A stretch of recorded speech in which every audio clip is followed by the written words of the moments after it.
Hey guys, welcome back to my channel. आज मैं explain करने जा रही हूँ एवरीवन लव्स मी ड्रामा के एपिसोड नंबर 4। लेकिन उससे पहले अगर आपने अभी तक पिछले वाले 3 एपिसोड्स नहीं देखे तो फिर पहले उन्हें देख लीजिएगा, लिंक आपको डिस्क्रिप्शन बॉक्स में मिल जाएगा। लेकिन एक्सप्लेनेशन शुरू करने से पहले मेरी आप सभी से एक हम्बल रिक्वेस्ट है कि प्लीज चैनल को सब्सक्राइब भी कर देना। आप लोग वीडियो देख के तो चले जाते हो परंतु सब्सक्राइब नहीं करते हो, तो प्लीज कर देना। तो चलो बिना किसी देरी की एक्सप्लेनेशन शुरू करते हैं।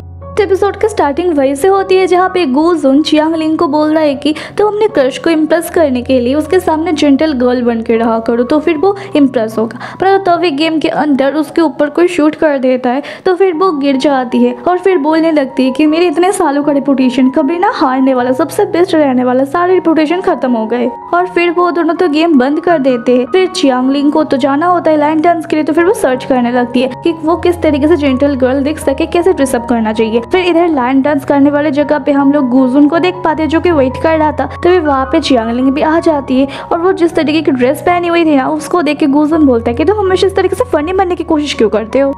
तो चियांग लिंग बोलती है कि हाँ, इस गमले के साथ इस तरीके से आने वेट तो है परंतु ये ना लाइन के हेड से तो हल्का ही है, तो इसके साथ हम लोग प्रैक्टिस कर सकते हैं। वैसे ये भारी है, तुम इसे उठाने में मदद कर सकते हो। तो गुजुन बोलता है कि परंतु तुम तो इसको अकेले ही लेके आई हो, अब मेरी मदद क्यों चाहिए। तो वो वाला अब क्या ही बोलती है और दोनों लग जाते हैं प्रैक्टिस करने के लिए। और वहाँ पे तो चियांग लिंग जानबूझ के गिरने की नाटक करती है और बोलती है कि मुझे बहुत ज्यादा चोट आ गई है, मैं उठ नहीं पा रही हूँ, मैं तो शायद आज प्रैक्टिस भी नहीं कर पाऊंगी। तो गुजुन बोलता है कि परंतु तुम खड़े होते होते गिर गई हो, इतना ज्यादा चोट तुम्हें कैसे आ सकता है।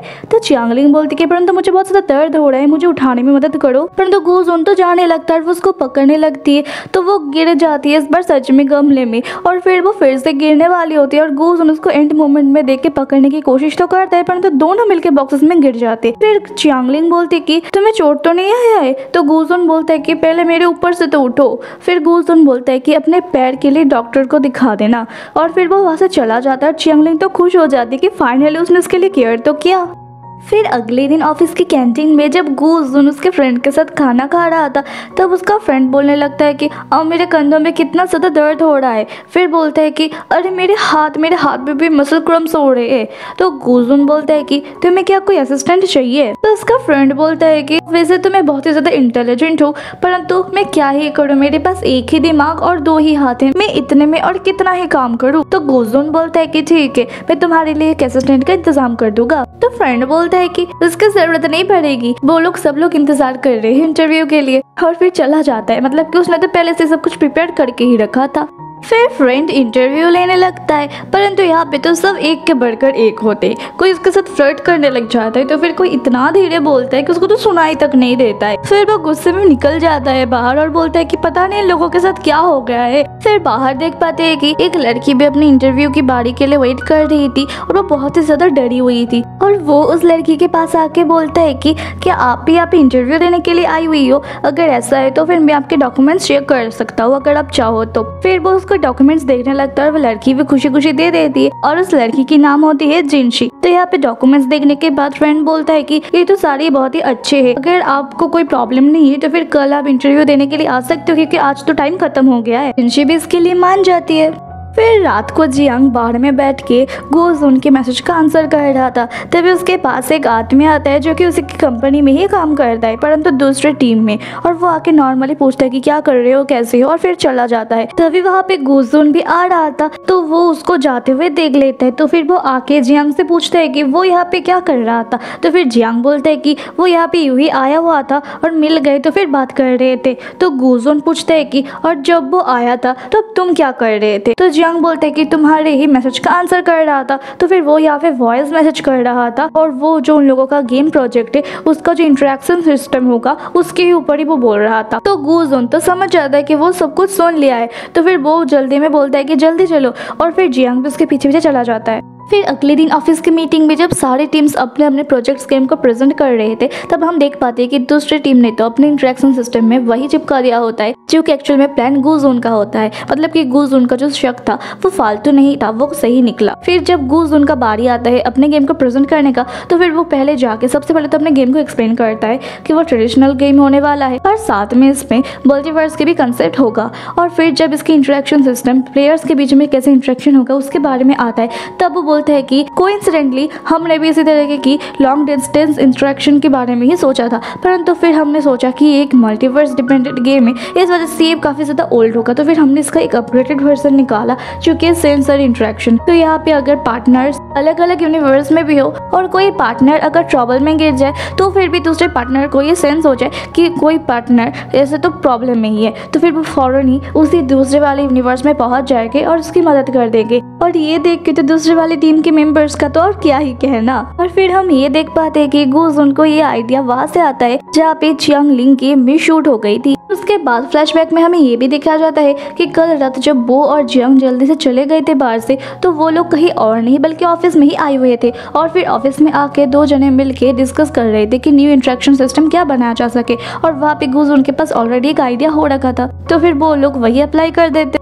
अगले सीन में हम लोग देख पाते हैं कि सारे टीम मेंबर्स बाहर वेट कर रहे थे। फिर थोड़ी देर बाद उन लोगों को अंदर बुलाया जाता है, वहाँ पे एक लेडी होता है और वो बोलते हैं कि तो फिर डिस्कस करने के बाद हम लोगों ने ये प्लान किया, जिस गेम प्लान को विनर किया जाता है वो है गूजून का हीरो पैक। अगले सीन में हम देख पाते हैं चियांग लिंग को जो कि ऑफिस में अपना काम कर रही थी, तभी उसके पास गूजून का मैसेज आता है, मतलब कि ऑब्वियसली कैंपस हुंग के नाम पे, और वो उसको थैंक यू बोलता है। तो चियांग लिंग बोलती है कि वेलकम। तो गूजून पूछ रहे कि तुम्हें पता भी है कि मैं तुम्हें क्यों थैंक यू बोल रहा हूँ। तो चियांग लिंग बोलती कि नहीं, परंतु मेरे पास मैनर्स थे इसलिए मैंने वेलकम बोल दिया। फिर अगले सीन में हम लोग विन हान को देख पाते हैं जो कि अपने टीम लीडर मिस्टर जियांग के पास जाता है और फिर उन्हें अपना रेजिग्नेशन लेटर देता है और बोलता है कि वो इसको रिजाइन करना चाहता है अभी। तो मिस्टर जियांग बोलता है कि बेटा तुमने तो अभी तक कहीं और तो अप्लाई किया नहीं है, तो फिर रिजाइन करके जाओगे भी कहाँ। तो विन हान बोलता है कि 9 यूनिट बिजनेस पे, मतलब कि गूजून के पास। तो ये सुनकर तो मिस्टर जियांग गुस्सा हो जाता है और उस पर चिल्लाने लग जाता है। तो विन हान बोलता है कि परंतु वो AAA वाला गेम बना रहा है जो कि मेरा हमेशा से सपना रहा है। तो मिस्टर जियांग तो गुस्सा होने लगते कि मैंने सब कुछ तुम्हें सिखाया, समझाया, तुम्हारा करियर बनाया और अब तुम्हें अपने सपनों की पड़ गई है। परंतु विन हान फिर बोलता है कि आप प्लीज मुझे रिजाइन कर दीजिए।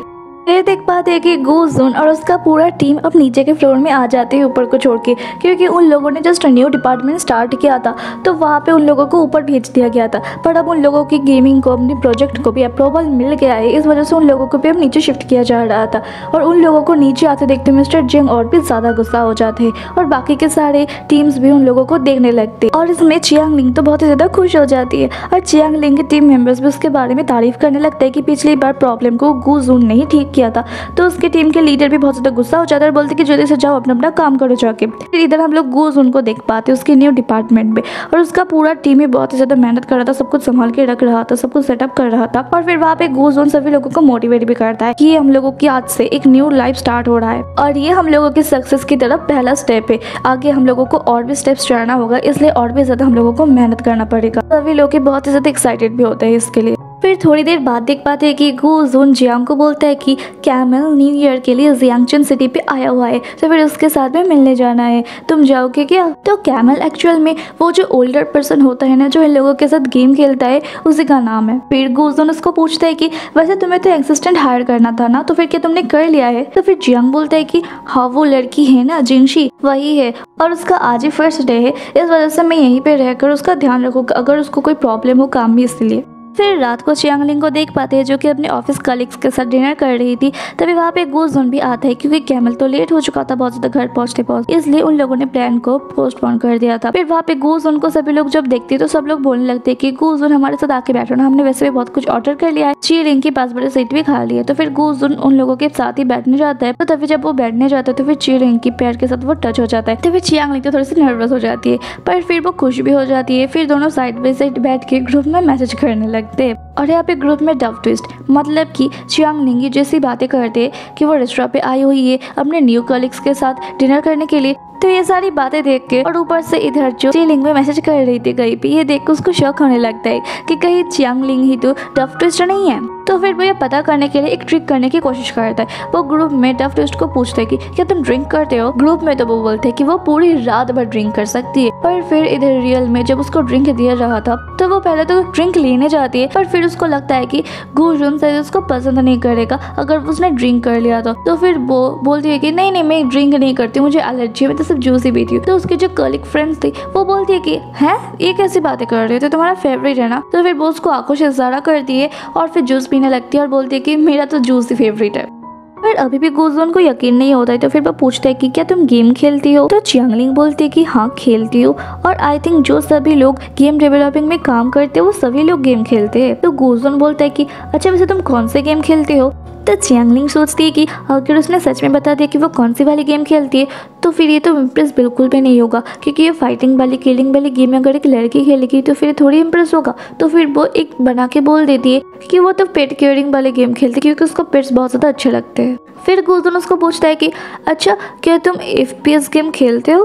तो चियांगलिंग थोड़ी सी घबरा जाती है और बोलती है कि नहीं मैं नहीं खेलती हूँ, परंतु फिर भी गुजोन के पे थोड़ा सा तो शक होता ही है और फिर वो वहाँ से चला जाता है। तो चियांगलिंग भी लेट होने के बहाने से वहाँ से चली जाती है और फिर वो उसके पीछे पीछे जाने लगती है और फिर उसके पास जाकर बोलती है कि क्या तुम मुझे मेरे रूम तक ड्रॉप कर सकते हो क्योंकि बहुत लेट हो चुका है, पर अगर कोई प्रॉब्लम हो तो कोई बात नहीं, मैं मेट्रो से चली जाऊंगी। तो गुजोन बोलता है कि अभी बहुत लेट हो चुका है, मेट्रो अभी तक जा चुका होगा, कार में बैठ जाओ। फिर वो उसको कार से ही घर ड्रॉप करने के लिए जाता है और कार में वो उल्टे सीधे बातें कर रही थी जैसे कि तुम क्या काम करते हो, हालांकि उसको भी पता है कि वो क्या काम करते हैं। तो गुजोन बोलता है कि अगर तुम्हें नहीं पता है कि क्या बोलना है तो फिर तुम चुप ही रहो।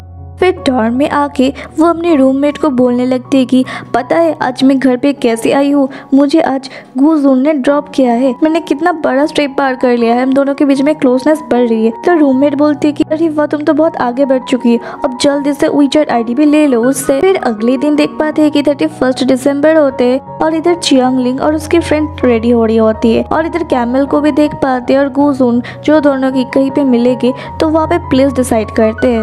फिर इधर ऑफिस में जिंगशी को देख पाते हैं जो कि काम कर रही थी। तभी उसके पास जियांग आके कुछ और काम देता है और फिर बोलता है कि वैसे तुम्हारे आज रात को कोई प्लान है क्या, क्योंकि आज शायद रात तक रुकना पड़ सकता है।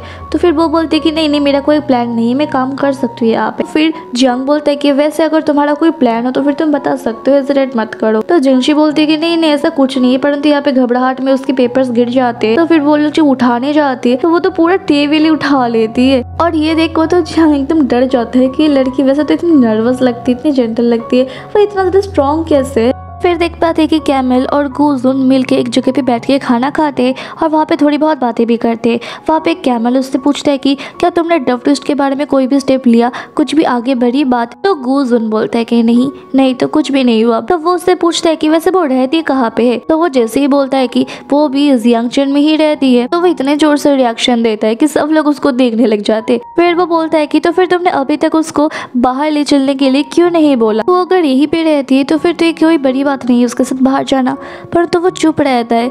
तो फिर वो बोलता है कि कहीं ऐसा तो नहीं है कि तुम्हें नहीं पता है कि किसी लड़की को कैसे अप्रोच किया जाता है बाहर जाने के लिए? फिर वो उसको थोड़ा मजाक भी उड़ाता है, मेरे से बेक करो फिर मैं तुम्हें सिखा दूंगा कि कैसे उसको लेके जाना है। फिर वो बोलता है कि वो जिस जगह पे इंटरेस्टेड होगी फिर कहीं पे खाने के लिए इस तरीके से जस्ट बहाना बना के उसको लेके चलो कहीं।